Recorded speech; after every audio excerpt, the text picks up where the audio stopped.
Am I audible now? Yes, ma'am. You are audible, ma'am. Okay. Ma'am, thank you, ma'am. Ma'am, kindly wait for a few minutes, ma'am. Whether we will Sure. check whether all the lab is ready or not.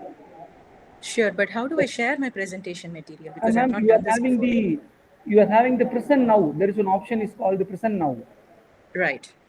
Yeah, I can see it. Yeah. Yes, ma'am. You just click that present now. Share screen. You can share your screen. Okay. So I will Shyamla, just do wait. that. Yes, I ma'am. will just do that so that I have my first page showing up Yes, ma'am. so Yes, that ma'am. You I can don't please have share to. it, ma'am. I will check. Okay.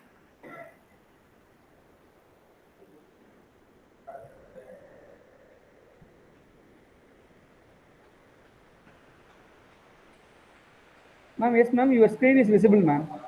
Okay. Yes, ma'am. Okay. So that would.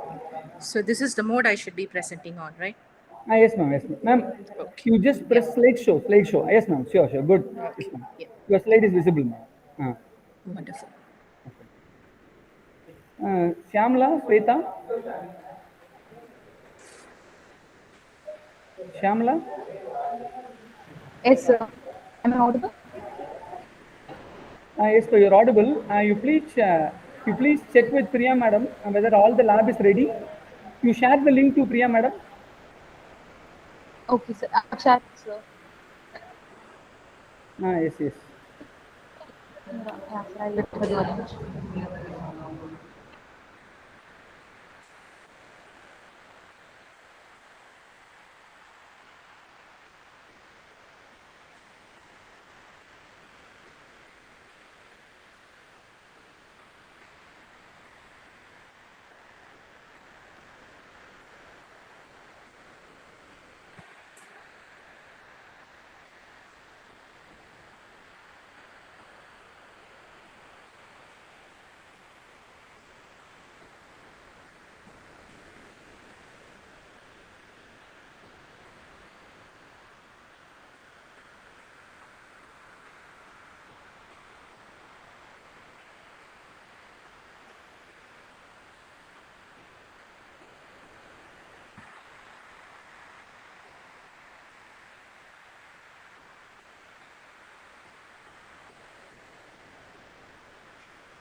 Ma'am, they are connecting with Gmeet, ma'am. 2 minutes, ma'am. We will begin, ma'am. Sure. Yes, Sure. ma'am. Yeah. Yes, ma'am.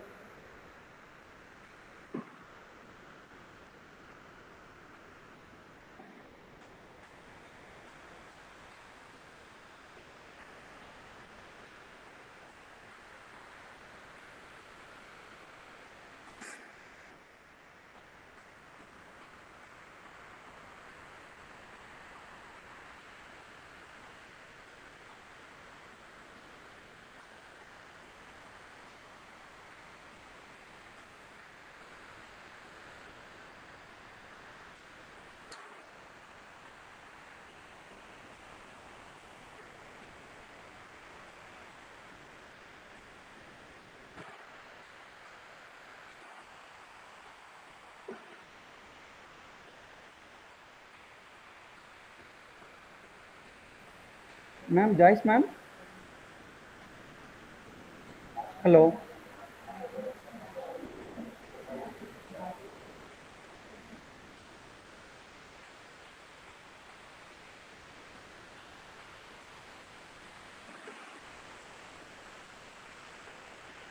Good afternoon, Asa. Dr. Asa. Good afternoon. Karthi, can you start or Ma'am, yes, ma'am. Yes, ma'am. Shyamala? Yes, sir. Shyamala, we can start, pa. Okay, sir. Yes. A warm welcome to everyone present here. I'm Shamala Vidya Krishnan from second year Department of Computer Science to this webinar. First, I would like to welcome each and everyone on this webinar. I would like to thank our HOD ma'am, Dr. E. Shanti, for arranging this webinar and having us involved in more such activities like this. And I thank all the coordinators for arranging such a great webinar for us. And I heartily welcome our chief guest, Dr. Asha Srinivasan, for her presence here. Thank you, ma'am. We welcome you. Thank you. Yes, ma'am. I would like to call upon our HOD, Dr. D. Shanti, Department of Computer Science and Engineering, to give her presentation.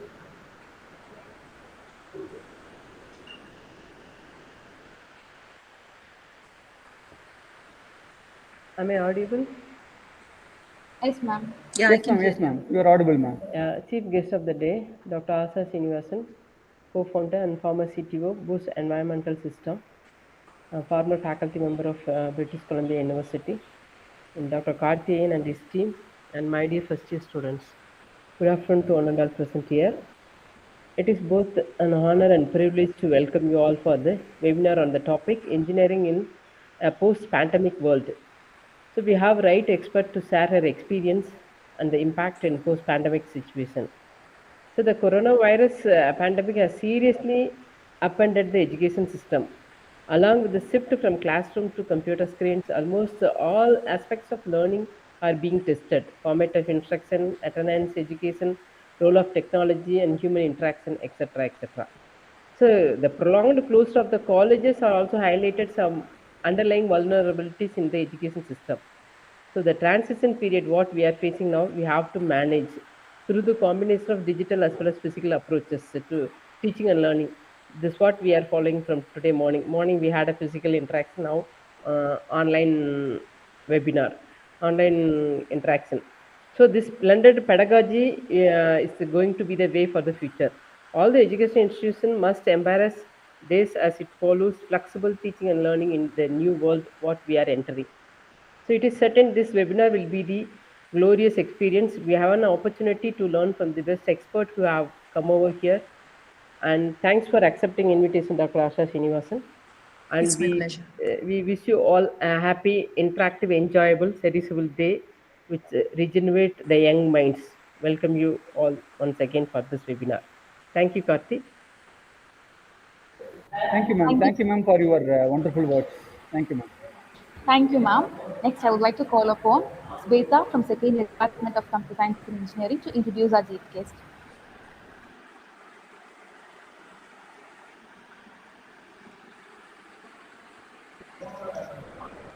Good afternoon, everyone. I'm Shweta from second year department. Dr. Asha Srinivasan is co-founder and ex-CTO of Yeah, Technology. audio disturbance is there, Dr. Karthi. just inform this Yes, ma'am. Yes, ma'am. Yes, ma'am. all the laboratory systems. Uh, Inform them. Inform the technicians. okay, ma'am. Okay, sure, ma'am. Sure, ma'am. Shweta, proceed, ba. Yeah. Proceed. The Asha Srinivasan again. Dr. Asha Srinivasan is co-founder and ex-CTO of Boost Environmental Systems, a Vancouver-based clean tech startup company. Earlier, she was a research associate at the Department of Civil Engineering, University of British Columbia, Vancouver, Canada. She was recipient of the 2017 McTask Global Impact Entrepreneur Award for her patent. From 2012 to 2016, she held McTask and NSERC Industrial Postdoctoral Fellowship with UBC in WSP, Canada. She co-invented the radio frequency oxidation process for treatment of organic solvents at UBC, Canada. She has numerous international research publications with a H index of 12 in the field of environmental and wastewater engineering. Dr. Asha has a PhD in environmental engineering.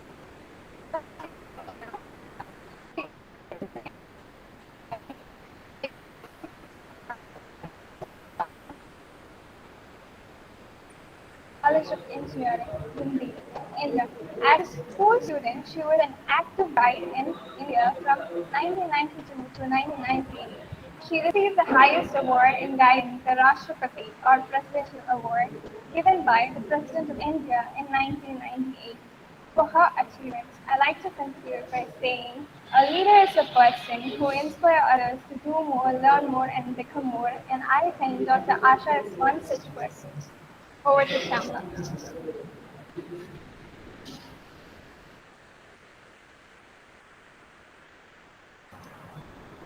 We were pleased to know about our chief guest and we cannot wait to learn from her, how to hear from her. I would like to invite Dr. Asha Srinivasan to give her words. Thank you, everyone. Thank you, Dr. Shanti Saravanan. Thank you, Dr. Karthikeyan, for inviting me to give this presentation. And thank you, kids who introduced me. It's my privilege to share a bit of whatever experience I have on this field of engineering. So my topic is engineering in a post-pandemic world, as I was just introduced.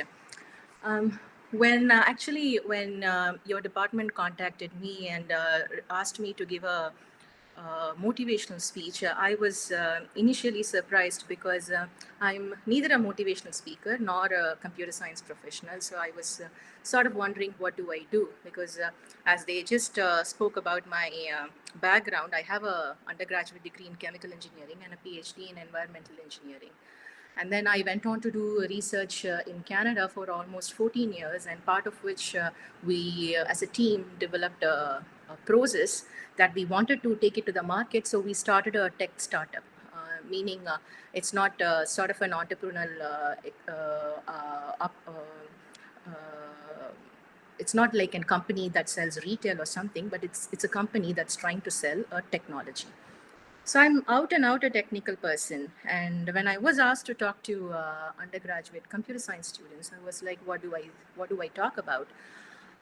So then I was like, no matter what engineering background we are all from, whichever branch we've chosen, it doesn't matter. For all engineers, there are some basic skills, and the overall understanding of engineering are all common. Often what happens is, when we are into a 4-year engineering program generally is very tedious. There will be a lot of coursework, lots of assignments, lots of exams, one after the other. And at the end of your 4th year, you're more focused on getting your final year projects done and trying to find a placement. And once you're placed, it's a different race altogether. So we often miss the bigger picture of what real engineering is. And we're going to, you guys, first of all, I wanted to congratulate all of you because you've all, the first year students especially, you've all been admitted into computer science engineering, which I'm sure for most of you is a dream come true thing for you all. So I'm very happy for you guys. Congratulations. But before I begin with whatever speech that I wanted to provide, I wanted to start with a small anecdote because when I'm giving a speech for the induction week or as a part of your induction program, that took me back to 1999 when I started my undergraduation first year. So I have a bit of a experience in terms of this introduction week. First of all, this is going to be a memorable phase in your life because this is not your school life anymore. You're entering into adulthood, and this is the first month or a first few weeks of you entering into your Dream Come True program. So I'm sure these memories will live long enough with you all. So I wanted to share a bit of an anecdote, a bit of a memory that I've had. What happened in 1999 was we were probably the second batch that were introduced with the single window system that has been conducted by the Anna University at that time. We were the second batch, so there were some issues with conducting the single window system. So the engineering counseling were postponed all the way to the end of August or maybe even early September. So as any South Indian parents would do, my parents didn't want to take a chance. They wanted me to they put me in a arts and science program. So I was enrolled in a BSc biochemistry program for a few weeks until the single window system began. And then I got admitted into engineering program. So I have a unique opportunity of attending 2 induction programs, one in a science college and one in an engineering college. And the reason I brought this up was it was a whole lot of a different nature in science and engineering college, because when I got into science college, the faculty members there, they were all trying to convince us that not to be worried that we could not get into engineering, and it's not bad after all to get into science program. And I was a bit surprised because I never thought of science program as anything bit lower or higher than engineering program. It is what it is. The subjects are different, and I was okay with it, but I was surprised to hear this kind of a talk being given by the faculty members. And then 2 weeks later, when I got into engineering, the scenario was a whole lot different. The faculty members were all congratulating us for getting into engineering and all that. So when I saw the word induction week or the induction program, I thought, well, I should begin the speech by first congratulating you all because you got into the program that you all desired for. So that's great. But we need to understand who an engineer is, what is required from an engineer, and what does generally engineers do, and what were engineers' role in the context of COVID-19? Is it not just the role of doctors, nurses, the pharmaceutical industries, or did engineers play any role? And what is going to happen in the future in the post-pandemic scenario? I'm not going to go into details. I want to talk the general outline of what engineering is and in the given context that I just explained. And as your head of the department, Dr. Shanti, very well put it, it has taken its toll on academic education. I will briefly touch upon the academic background because I'm sure as students, this is not your first year going through online education. Even if you're a first year student, I'm sure your 11th and 12th, you had to give your board exams online. So you have a fair share of undergoing online education. So I will briefly touch on that, but I want to more focus on giving an understanding of what engineering in general is. Because once we get into engineering, we lose sight of what actually we have to do as engineers. So to begin with, let's understand the etymology of the word engineering. It comes from a Latin word that means cleverness or to create. So it actually means use your genius to create something or to devise something or to generate something. That's what engineering means as a word. What do? We take up scientific discoveries and we apply to human and business needs to improve quality of life. So the engineer's job is to put it in your terms, make things user-friendly. So if there is something complicated as a concept, you apply it for a particular situation, bring about solutions that is simple for the user's needs. So that is what engineering is all about. So never forget this. As an engineer, you have to keep things simple, make it easy for others, and it has to, at the end of the day, meet the requirements and improve the quality. Again, I want to share another anecdote. I'm not sure if computer science students have engineering drawing anymore as part of your first year program. Back in the days when we were doing engineering drawing was common for everyone. Of course, I'm a chemical engineer. I have 2 papers on engineering drawing, so there's nothing for me to complain about. So we were in a workshop with our drawing board. There used to be a huge board that slants at about 30-degree angle, and we've got these huge drawing sheets, drafters, everything. And I was actually practicing the problem that was part of the assignment that was given in the class. And I had my eraser on top of my drawing sheet, and it kept falling down. I didn't realize it did bother me, but I didn't even think about it. I just kept, picking it up, and I kept continuing with my drawing. So my professor came to me and he said, he picked up the eraser and put it on the side of the table. He said, the role of an engineer is to make things simple for others. Why do you complicate it by putting the eraser on top of your table and it keeps bothering you? If you cannot simplify things for yourself, how can you be an engineer? That's such a small thing, but that is in my mind. This has been 22 years and I still remember that incident. So that's actually what engineering is all about in a nutshell. So engineering is not a new concept. The very first human invention of wheel and pulley is essentially aspect of engineering. So ever since humans learned to have fire and then have wheel and carts, there has been engineering. And other classical examples from the history, the pyramids of Egypt, they're marvels of engineering in Mesoamerica, which is part of Mexico, South America, Peru, and all those countries. They do have pyramids as well.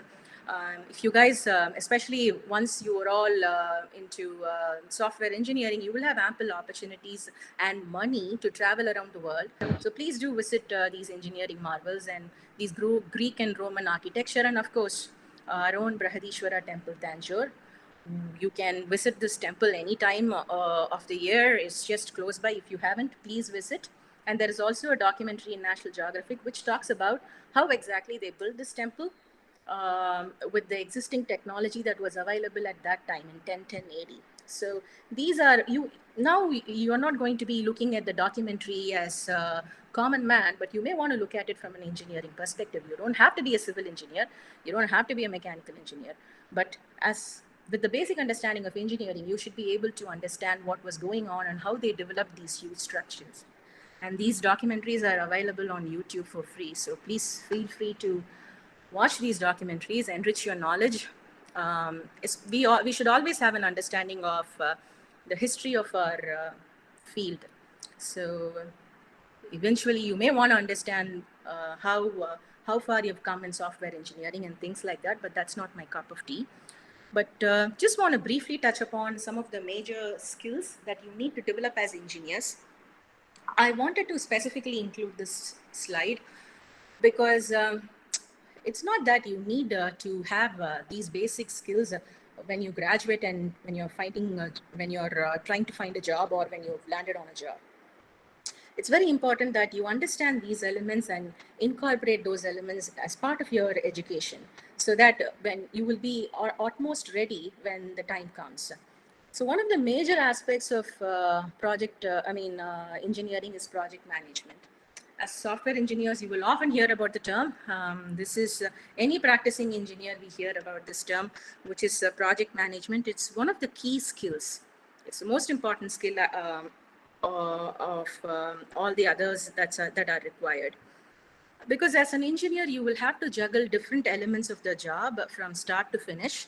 And you have to ensure that each step is completed to perfection and it is completed on time. So you need to have efficient project management skills. And usually in engineering, we work as team. It's not an individual's job. No one is above the team, no one is below. It's essentially a teamwork. Your team is as strong as your weakest person in the team. So it's your job to make sure that you're doing a teamwork and you do an effective teamwork in an environment comprising of other people. And to successfully complete a job, it takes a team of people, and you focus on your own piece of project that has been assigned to you and let the others do it. So it's a teamwork. And the very important thing for engineers is critical thinking, because we as engineers solve problems. When there is a crisis or when there is a trouble, we troubleshoot, we come up with solutions. That is our major job. So critical thinking is imperative. So you must be able to analyze the problem, visualize the solution, and make it into a reality. So that's very, very important. So during your courseworks, when you're learning a concept, always think about how this concept is going to be applied in the real field, and what are the problems you can foresee, and how will you solve. So these are the three questions you should always have at the back of your mind when you're learning any new concept, because that is what is required for an engineer. So you have to develop analytical skills and identify what is wrong, what is right, and how to develop a course of action when something goes wrong. That is very, very important.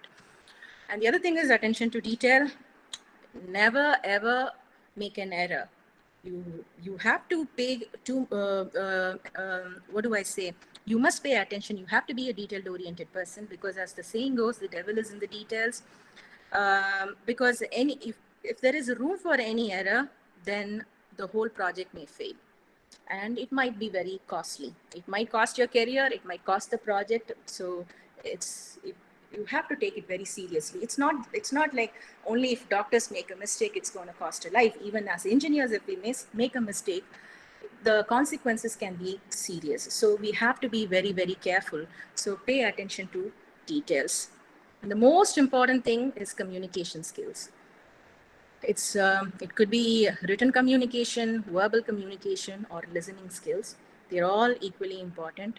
As engineers, you will be required to talk, present yourself, whether it's to your customers, your clients, or your end users, or your colleagues, your boss, even for your own promotion and things like that within a corporate environment. You have to give a performance appraisal presentation. So you have to always learn how to present yourself well. And you will be required to write a lot of reports, or at least communicate with your colleagues and clients over email and things like that. So you have to be precise. You have to have the ability to explain the situation well to the other person, especially in the context of virtual living. You have to be able to communicate well in writing, or over if you're going to deal with over phone, you would have to have excellent verbal communication skills. It's key. In corporate environments, what happens is there will be clubs called Toastmaster clubs, where if you're a member of the club, they'll make you come and talk in front of the group. It's just to make you come out of the shell. In Canada, where I graduated from, we used to have Toastmasters club among students as well. So maybe you guys can organize something among yourselves to improve your communication skills. Please, that is the key, because you will be working in a multinational environment, people from different ethnicities and people from different geographical regions. You will have to deal with them, and in that course of action, you will have to communicate well with them. Again, listening skills are very important. You cannot daydream. It's not when you're an engineer, when you're practicing engineer, it's not like how you attend classes, because only when you listen, you will be able to understand what the problems are, and then you can come up with a solution. So these are the 5 points that I just spoke about. But some of these points, like critical thinking or project management aspects, are some of the things that you will be hearing from me more and more as we move on. So before we move on into a lot of details, I just want to talk about a bit of what happened behind the scenes in the context of engineering during the COVID-19 pandemic. So during COVID-19, there was lockdown. All that we know from the news is, the hospitals are overloaded, doctors are overwhelmed, nurses have been overworking. There have been social activists who help people to meet their essential needs and all that. Did we ever hear about any role played by the engineering community? It's part of our fraternity, right? Did we ever? Probably no, because a lot of things goes behind the scenes. We don't generally get to hear about it. But as engineers, we need to understand what role our fraternity played. So for example, In COVID-19 situation, there was a huge need for ventilators. The ventilators that were in place, not only in India, this was the case all over the world. Whatever they had on stock was not enough. There were so many patients that needed ventilators, who thousands of people who died because they couldn't have access to ventilators. Where do you get these ventilators from? You just buy them from the shop? Who makes these ventilators? It's engineers who does it. And what happened was, I'm going to be talking about a theory called the ventilator challenge in the next slide. But you have to understand, in a very short span of time, the engineers came up with solutions to come up with more and more number of ventilators and handle the pandemic. It was not an easy task. For the past 2 years, this ventilator challenge is being used as a typical example as to how engineers use innovation under critical situation, how they come up with problem-solving answers. So the other thing you often see in the TV is these viral spread simulation models. Oh, this is how it's going to be in the next month. This is how it's going to be the next week. So this is how the epidemic is going to reach its high and things like that. So who develops these models? Of course, there are immunologists, infection specialists who give the basic data, but the models are all developed by engineers and mathematicians. So there's our role played in developing these models. And there were situations where people have to be gathered, and there were models that were used for coming up with social distancing technologies and things like that. So these are smaller elements where you find the application of engineering during the time of COVID. Even though it's not directly related to software, I want you to understand what roles we engineers play. And the best example, this was actually an example that I took from Nature Reviews, which is Nature is sort of the number one research magazine in the world. It's very prestigious to publish in Nature, where they publish Nobel Prize worthy articles. So this was actually from Nature Reviews, where they talk about the different applications of 3D printing. We all know about 3D printing. We've heard about 3D printing. It has been there for some time now. But during COVID-19, 3D printing applications were 3D printing was used for different applications to come up with the printing medical devices. So you have the ventilator, but you need to have a lot of other spare things. You need the mask, you need valves and things like that. A lot of those things were actually printed using 3D technology. A simple PPE like face shields, respirators, and even those test swabs, those were all printed using 3D printing. Even isolation wards, at times they were all printed using emergency dwelling, were printed using 3D printing technology. So 3D printing technology probably was developed for some other application, but in this context, when there was a need, you have to think out of the box. And this technology was used for printing all sorts of things. And that solved the crisis at that moment. So here is the ventilator challenge. This actually happened in UK. Of course, it happened all over the world in all of these countries. But this example is specifically from UK, and this was published in a magazine called New Scientist. It is again a very prestigious magazine that publishes recent scientific work. So if you have an opportunity, these magazines, at least most of the articles are all free. You can just read these magazines online. You don't have to pay for subscription. Only at least 3 or 4 of those articles will be free every month. So we talk about the ventilator challenge. So what actually happened was there was shortage of ventilators, people were dying, and the whole medical industry was undergoing enormous amount of stress. So the engineers had to come up with some solution immediately. So what they did was they actually fastened up or accelerated their own learning. So they fastened up their learning cycle.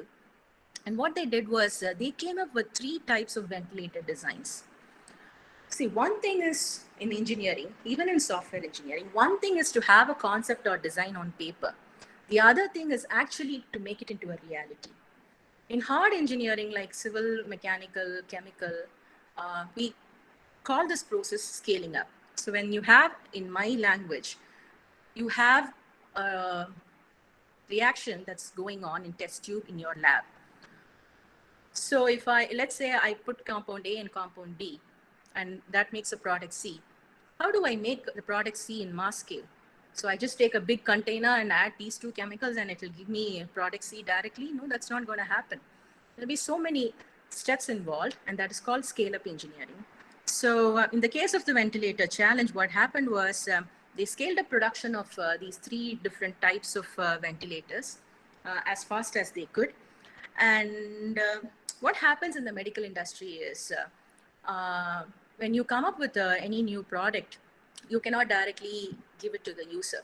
It has to go through regulatory approval because it is something that makes a difference in a person's life. So there is a system to make sure that the right kind of technology reaches the end user, which is either the doctors or the patients. So they would have to get the regulatory approval, and they did it in 21 days. And they talk about this as a huge accomplishment because it's not easy. There are so many smaller nuances that are involved, and they had to make sure everything is checked, and then they got the regulatory approval. Fine, you've got the design, you've scaled up, you've got the regulatory approval. So what's the big deal? You go to the manufacturing setup, you press on the switch, you should be able to produce ventilators, right? It wasn't that simple because these are new designs, and you have to have different raw materials or different things that had to be procured. So they had to overcome that challenge of procuring the right materials. And then, okay, you've got the design, you've got the material. So then it should be simple, right? But who's going to make these things? The workers over there in the factory setup, they have no idea how to produce these things because these are new designs. So you would have to train those workers to manufacture these new designs. So there are different small steps. Everything might sound simple, but it's never simple. When you're really at each step, it takes enormous amount of effort to overcome those challenges. That's the idea behind me sharing this ventilator challenge.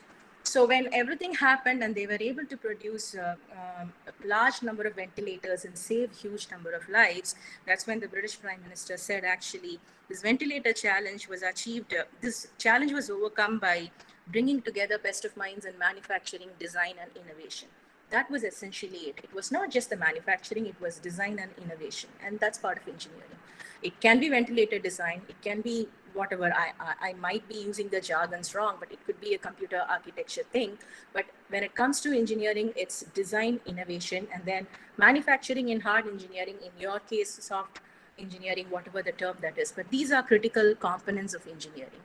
So when you learn the concepts, these are some of the terms and these are some of the ideas you may want to inculcate and understand during the course of your program, so that when you're placed and when you're in the actual industry environment, nothing will sound Greek and Latin to you.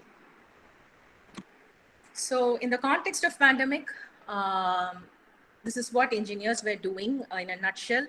But at the same time, there were other fields that were touched and that were changed forever due to the pandemic. And in order to act, we engineers came up with solutions. One of the things is education transformed. Your head of the department, she very clearly spoke about what happened with the education industry. I think she's more knowledgeable and more experienced to have spoken about it. But you have to understand this change happened in the blink of an eye. There was lockdown, and immediately a week after, we had to all go into virtual learning or online education. So there were a lot of constraints. Laboratory and practical classes had to be reimagined. Old assessment methods, whether assignments or exams, had to be rethought. They had to come up with new plans. But the disadvantages, a lot of people perceived lack of in-depth learning by the students. And there were always network connectivity issues and issues of no practical or contact hours. So there were actually quite a bit of online, research on online education that was carried out in the last 2 years. And some of the things that's been commonly recommended, I just want to share a bit with you. One is for the faculty members they encourage you to provide shorter segments of lecture not a whole 45-minute lecture, because there might be lapse in attention, and to encourage group discussions among students, and to give them with problem solving activities. And of course, I'm sure this is a common practice where we provide recordings of live lectures to the students after the class. So even if there is something that they are missing, they always have an opportunity to go back and look at it. As again, Dr. Shanti put it, it's going to be a mix of physical and virtual learning. This is an ongoing process. All of us involved, whether the students, faculty, or the college management, or everyone around the world, for all of us involved, this is a learning process, ongoing process. Every day there is a change. But where does engineering come? All your online tools, your online platforms, whether to begin with as simple as MS Team, or various universities use various sort of online platforms. It's all developed by engineers, especially software engineers. So we had our Midas touch on the transformed educational system as well. But I just want to talk about more about what happened in the real workplace in the industry, just to give you an understanding. Because the next 4 years, you're going to be hearing more about academics, education, your concepts and things like that. So this is general knowledge on engineering. So I hope this post-lunch session, I don't really bore you. But I'm sure you might be having brothers or sisters or cousins who are software engineers. And during the lockdown, you see them locking up in their rooms, doing their remote working. There are certain advantages to that because it improves flexibility of working hours, accessibility for people who are disabled, or for people who have children. It was easier for them to manage per se. So what happens is, there was an opportunity for, let's say, disabled people or for working parents to be included as part of this system, and it enabled diversity. That's a great thing. But then the downside was there was no emotional interaction. Even though I read an article where one of the lady that who was interviewed, she was like, it's actually great to have virtual meetings, because on my screen I see the face of 10 people very closely. Even if I was there physically, I won't be able to see all the 10 faces. I don't think a lot of people agree with that, but that's actually a very nice point. It's like how you look at it. Is the beaker half full or half empty? But again, there's always this question of lack of emotional interaction. And again, important questions that came up were on online security and need to protect data and information. So these are, again, two important points as software engineers. You will have to apply your expertise, not only in software engineering field, in all other fields as well. This online security and data protection or information protection is going to be a huge topic in the coming years. So what happened is, in the workplace, given the context of COVID-19 and remote working environment and all this, apart from all these things, what happened was, take this example of ventilator. Their normal, usual, routine manufacturing method of ventilator production didn't work. So they had to think outside the box. Even for big companies, they had to start thinking like a startup company. What does it mean? A startup company usually don't have enough manpower, don't have enough money, but they would have to come up with innovative solution at a cheaper cost, and their time constraints as well. They would have to produce it quickly as well, because you would have to get your first customer or your first few customers as soon as possible. So there is always that drive among the startup entrepreneurs. So big companies had to think out of their box and behave like a startup company. So they had to acquire new skills like artificial intelligence in order to do that. And if they had to work like a startup and start thinking out of the box, they need a technology roadmap, which means, what do we want to do in the future? How are we going to achieve that? So they need a roadmap, which means they would have to invest more on research and development. So that is engineering, which is innovation and development. So that is what the pandemic has taught the industry, which is you can't be big companies anymore. You will have to at times think out of the box like a startup, and you'll have to invest more on R&D, so you're more prepared when there is a problem. So what we are going to see in the industry, you will hear that automation has expanded. automation is applied to various fields, especially to begin with dirty jobs. There are already technologies available there, robots doing the job, especially in the US, where they talk about not unemployment issues. It's mainly because a lot of mundane jobs have been automized there. So they don't really need humans to do it. But these are some of the examples that I have in my slide. If you're interested, you can go through.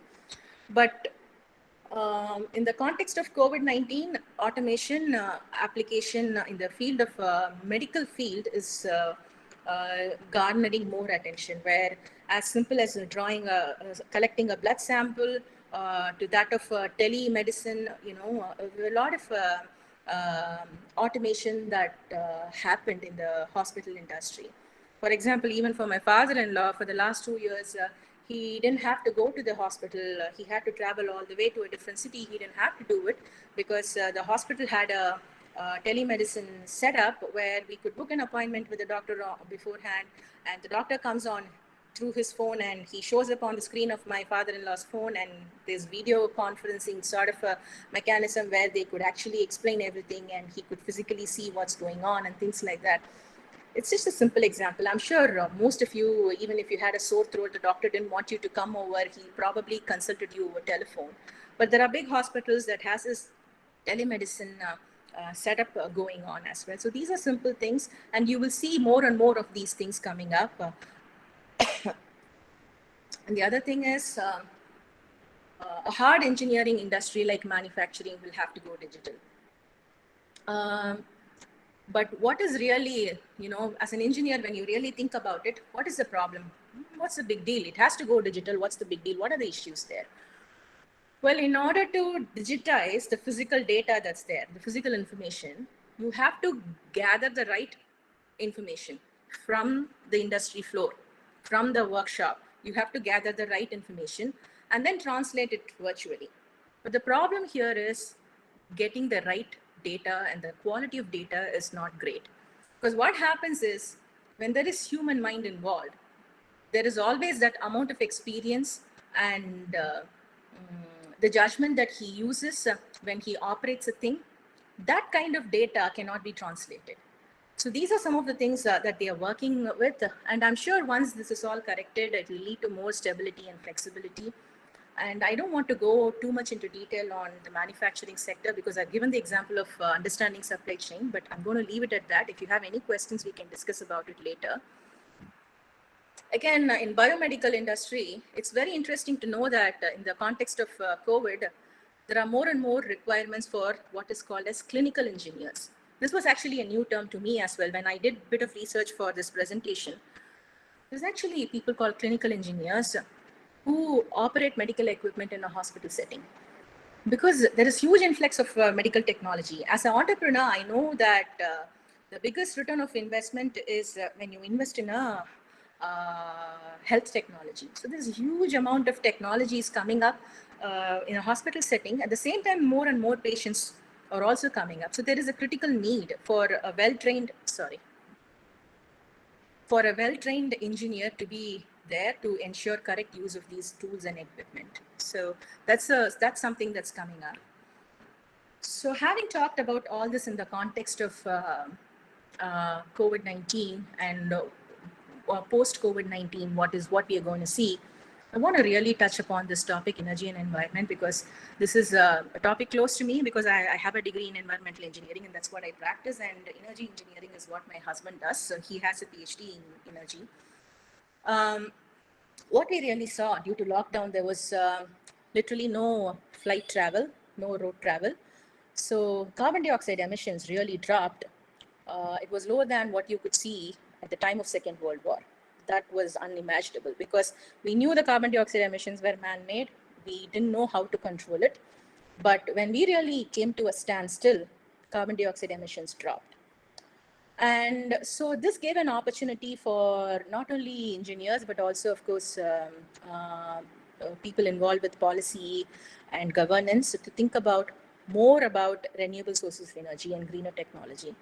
For example, when you're going after renewable energy, the source of energy is not constant. So you would have to store the surplus energy in a form of energy storage system. And so that's a huge topic by itself, and that's the area of research of my husband. That is something that's coming up. A lot of world leaders are talking about these technologies. And it was interesting. Yesterday, I was actually watching TV. I don't watch much of TV, but I was watching a movie, Sherlock Holmes. And in between, there was an advertisement by Hyundai. And I was surprised to see actually in the Hyundai advertisement, they're talking about fuel cell cars. And instead of a petrol pumping station, they are showing a hydrogen pumping station. In TV yesterday, it's a brand that you see on the road. So that's actually fuel cell cars, which runs on hydrogen as fuel instead of petrol. And there is a huge amount of focus on how to produce hydrogen, not emitting a lot of carbon, and use it as a fuel in the car. So if you happen to see the Hyundai advertisement, please remember me and have a closer look at the advertisement. And again, that is something our family has been very closely working with. So what has happened after post-pandemic is all the nations in the world, they organized a United Nations climate change conference called COP26, meaning Conference of Parties 26. And there have been so many of these conferences that has been going on to mitigate climate change. And you will be surprised to hear that this is the first time they have explicitly mentioned the word coal in the agreement. Because coal is the single largest contributor to climate change, and they've mentioned the word coal for the first time. So you can imagine the kind of push that you have for fossil fuels by big industries and by the big nations. But they have agreed to phase down the use of coal, meaning not to cut down on coal, but to reduce the usage of coal. And interestingly, a lot of big automotive companies and developed countries have agreed to work towards zero emission in the automotive sector, by developing cars and vans with zero emissions by 2040. So they are saying by 2035, we should be having these cars in the market, which is probably a fuel cell car, or what I hope it's a fuel cell car, which emits zero emissions by 2035 and 2040. So these are some of the things that has been happening in different fields of engineering, and this is what we are foreseeing in the future for these fields. But I want to touch upon the role of female engineers. I'm sure software engineering, at least you have equal or at least more number of female students in your classroom or even in your working environment, but that's not the case for throughout the world, and that's not the case for most engineering. In my class, during my undergraduation, of the class of 30 or 35, there were only 5 girls. I was the only female PhD student in environmental engineering and only female postdoc for the time period I was there for 8 years at the University of British Columbia, because it's a very male-dominated environment. So how do we get into it? Of course, there are equal opportunities, but we have to understand there is gender inequality there. Whether you like it or not, whether you agree with it or not, it is a fact. And especially with pandemic, it has become difficult for working mothers, even though we talk about flexible timelines and all that. But actually, especially for single mothers or single parents, it has been very difficult because there is no boundary between work and life. For people from a secured family setting, it is still okay. But imagine, because there are a lot of single parents who are women. So there are a lot of difficulties or disadvantages faced by women engineering, especially what they call STEM. STEM is science, technology, engineering, and medicine. No, not medicine. Science, technology, engineering, and mathematics. So it has been very difficult for engineers, so female engineers. So if you're a female engineer, really understand that you're privileged. You are not one among thousand. You're unique. Please make use of it. Please develop a self-identity. Please step out of your comfort zone. And please don't be afraid of failures. It doesn't matter even if you fail. It matters a lot if you step out of your comfort zone. I, as a female engineer, had to go on field visits all the time in my life, where sometimes there will be no mode of transportation. In Canada, in the middle of winter, I took 3 buses from the main city to a dairy farm that is about 200 kilometers away, all by myself, starting at 5 in the morning, reaching there at 11. And some of the places are so remote that I would have to walk all by myself. Even if someone stabs me, there would be no one to help me. You have to do it. You have to go out of your comfort zone. It's not easy, but please do it. It need not be something like what I described dramatically. It could be as simple as, I just want to give you an example of my niece. She is doing computer science engineering, one of the prestigious colleges in the country, historical institution, where in the Department of Computer Science Student Association, there had not been a single female chairperson. And everyone agreed and argued it's not a job of a female student. So I asked her, why don't you go and talk about it? Just go and ask. And she did, and she's the first woman chairperson of the committee now. So if you don't ask, even as simple as becoming the chairperson of your own student body, you will not be given. You don't have to grab it, but you have to ask for it. Please step out of your comfort zone. Please introduce yourself to female role models. See, as computer science engineers or as computer science students, you will have plenty of female role models in front of you. Your head of the department could be one of your examples. She could be a role model, or any other faculty female members. I'm not talking about gender bias here, but I want you to understand that a lot of times, especially female engineers, we don't recognize the value us being engineers. So please do that, and just start.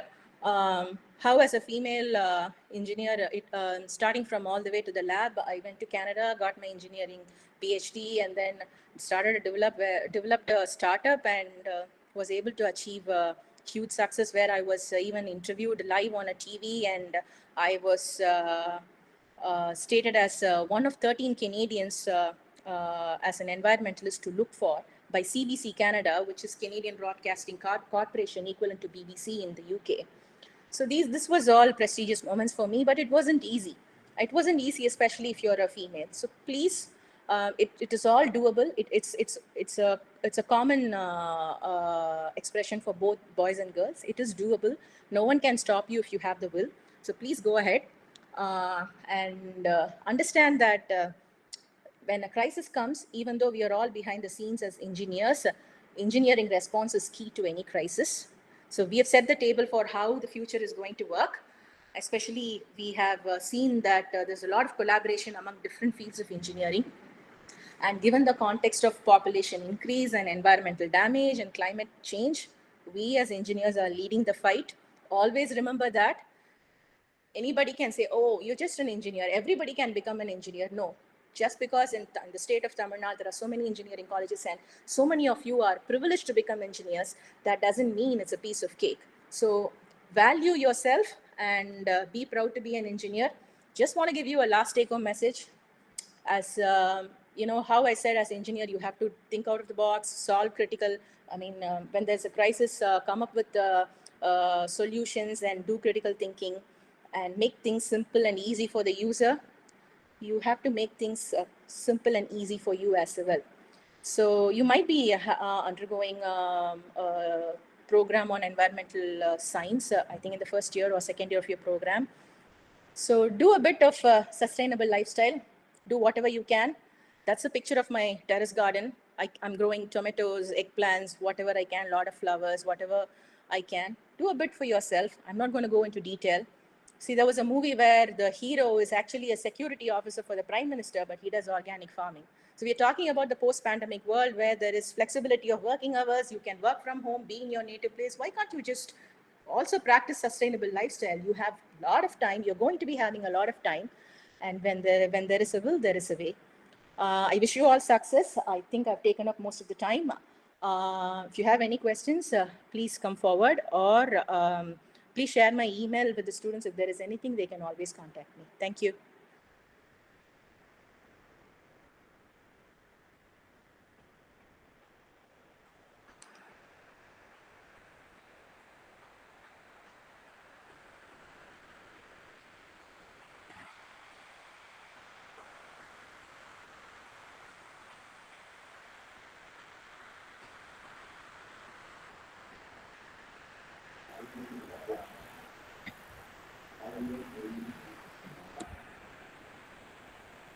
Shamala?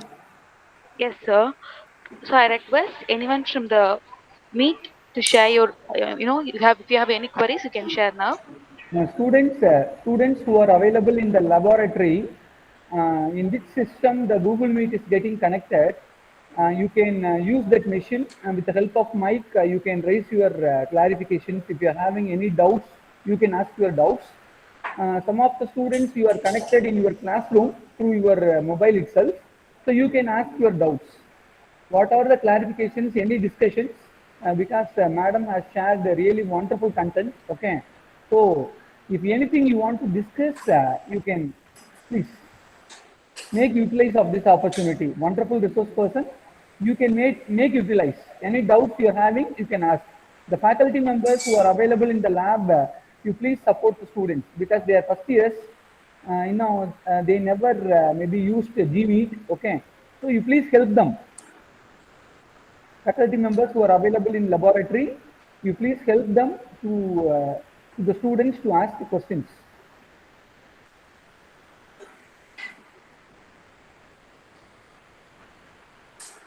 Ma'am, Yeah, ma'am, I'm having one question, ma'am. sure. Yes, ma'am.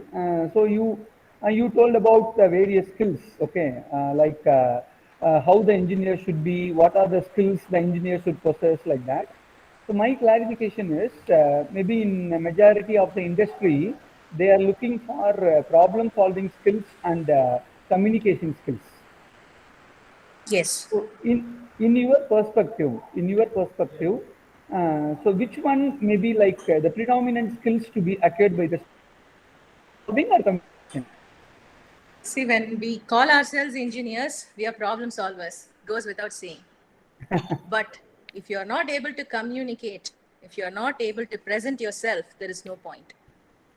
So it's like two sides of a coin. But often what happens in industry is for quick success, you need to have excellent communication skills. But for sustained success, you need to have problem solving skills. I hope I make myself clear. Great, ma'am. It's a great response. Thank Thank you. you. Thank you. Students, feel free. Since you are the first years, maybe for somebody, this is the first time you are virtually connecting with a resource person like Dr. Asha, ma'am. Okay. So feel free. You can interact. You can raise your questions.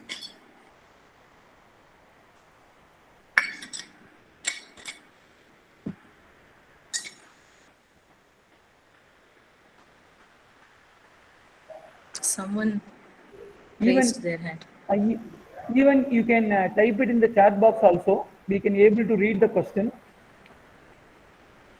First years, you come forward with your doubts because this is the first virtual session you are attending in PSNA college. So you can raise your doubts.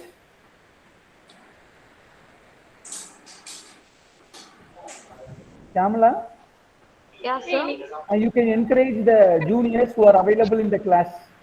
Yeah, sir. Ask Yeah, sir. I doubts. try. Yeah, sir. The faculty members who are available in the laboratory, Joyce ma'am, Priya ma'am, and Gayatri ma'am, you can encourage the students to ask the doubts.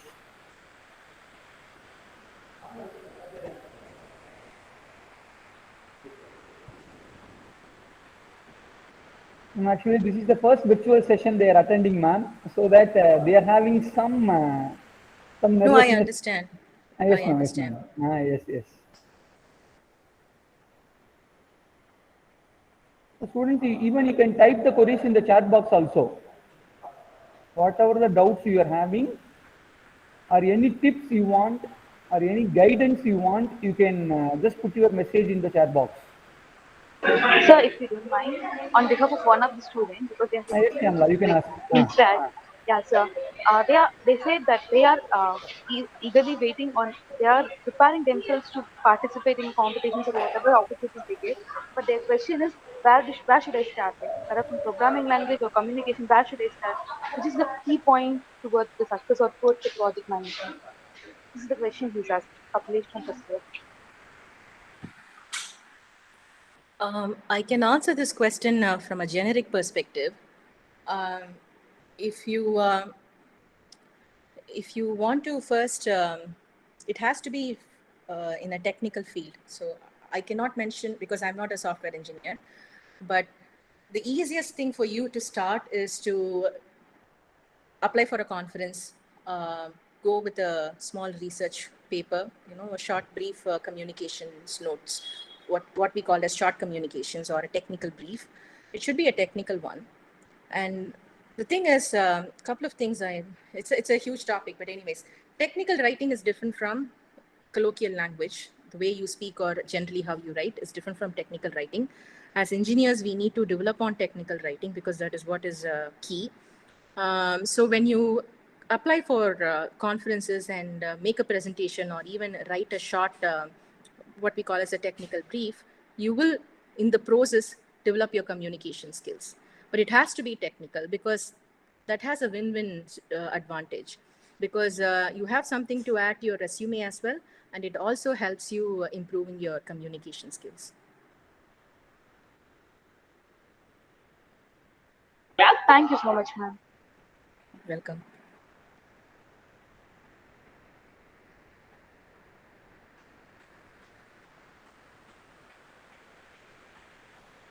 Ma'am, I'm having another question on behalf of our students. Sure. Even since they are in first year now, they are from heterogeneous places. Even they are from Tamil medium or English medium or biology background or computer science background, whatever it may be. How they can throw away their fearness, how they can be start their skills development from the first year onwards. Please give some tips to our students now. See, you wouldn't believe when I entered engineering first year. Until then, until I was a school student, I used to be very, very shy. And I used to attend, being a girl guide, I used to attend a lot of speeches by famous personalities and all that, because the Rotary Club or the Lions Club would arrange and we would go as a school team and things like that. There was one neurosurgeon who gave a speech to school students, and I still remember this today, where he said, when you have issues with public speaking, when you're in the stage and when you have hesitancy or shyness, imagine all the heads as pumpkin heads. Don't think as though they are all humans. Then you will not have any hesitation. You can just give your speech. So I took that as a clue. The first week of engineering, they wanted someone to volunteer for the English class to give a speech on whatever topic that we can choose from. And I volunteered. My theory was, no one here knows me. So whatever impression I'm here to create is going to long last. So that's the case with all of you. This is a new beginning. Forget about your hesitations, whether you know the language or not. Language is just a medium to convey your thoughts. With practice, that skill can be enhanced. It's just with practice. You read a lot in English. If you want to improve your ability in English, read a lot, start writing in English. It's just a language. The other thing is, it's up to you. As I was saying to the female engineers, for all of us, we just have to step out of our comfort zone. We have to give it a try. And imagine, understand, no one knows you here. Even if you make a mistake, that's okay. Don't be shy. Don't be afraid of mistakes. It's a new beginning. So try things that you have not tried in your life before. It doesn't hurt. No one is going to take your head off. So what if you perform badly? So what? At least you tried. And the next time you will be able to do it well. So it's all in our minds. Don't hesitate. Try things new. Maybe make it a point to try something new every day. That could be speaking in English or writing something in English or, whatever that you need to overcome. Small steps. Thank you, ma'am. Thank you so much for your answer, ma'am. Thank you. Students, if any clarifications, Akhilesh, you raised your hand. You can post your questions even in the chat box also. Some students are raising their hands. If any doubts, you can put it in the chat box also. Or your seniors are there in the class. You can give the queries to your seniors. They can present the questions. Shyamla? Yes, sir. Shyamla, if there are no further questions, Shall we proceed, sir?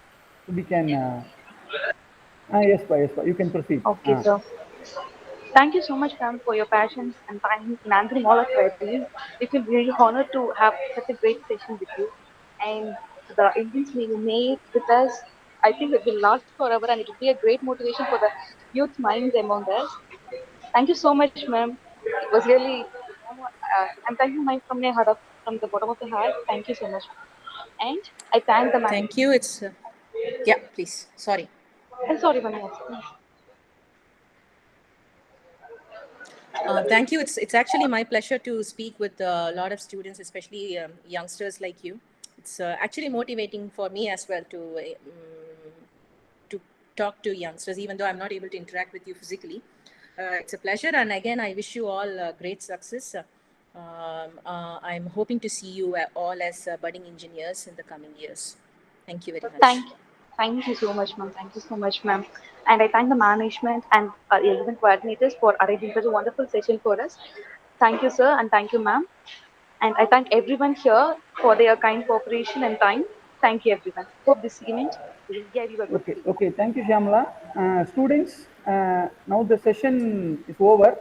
So you are requested to assemble in your respective class for the next events between 3:10 to 4 p.m. Okay, you assemble in your respective class. Thank you. Faculty members who are available in the lab, you please coordinate with the students, assemble in their respective classroom. Thank you, ma'am. Thank you, ma'am. Dr. Asha, ma'am. Thank you Thank for you. your valuable session, ma'am. Thank you. My pleasure. So Thank you. thanks to our HOD ma'am also. I think ma'am is in meeting. Thank you. Thank you, ma'am. Thank you. I'm going to quit. Thank you very much. Yes, ma'am. Thank you, ma'am. Thank you.